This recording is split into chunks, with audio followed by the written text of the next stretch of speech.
বন্ধুরা, আজকে আমি আপনাদেরকে বানিয়ে দেখাবো আলু দিয়ে রুই মাছের পাতলা ঝোল। আপনারা ঘরে বানিয়ে আমাকে কমেন্টে জানাবেন কীরকম হয়েছে।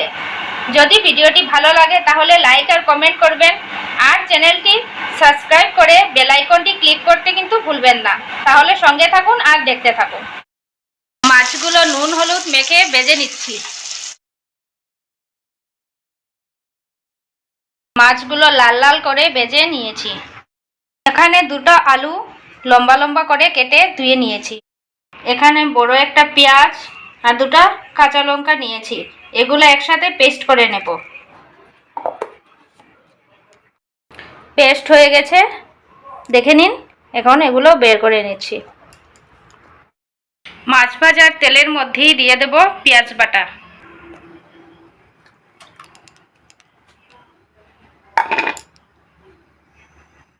পেঁয়াজটা সাতলানো হয়ে গেলে এর মধ্যে দিয়ে দেব হলুদ গুঁড়ো, লঙ্কা গুঁড়ো আর পরিমাণ মতো নুন।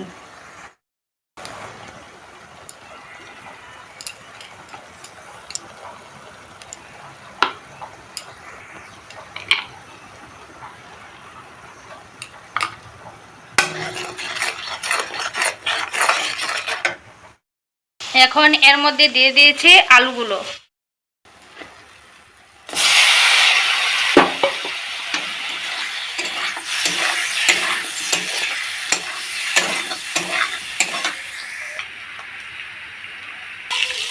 আলুগুলো সাতলানো হয়ে গেছে, এখন এর মধ্যে দিয়ে দেব অল্প জল।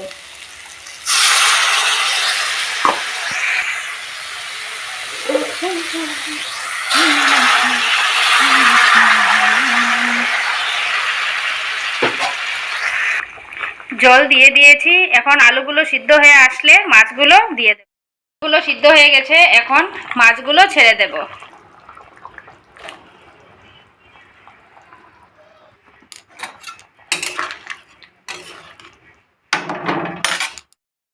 তাহলে তৈরি হয়ে গেল আজকে আমাদের আলু দিয়ে রুই মাছের পাতলা ঝোল। যদি ভিডিওটি ভালো লাগে তাহলে like, comment, share and subscribe করতে কিন্তু ভুলবেন না।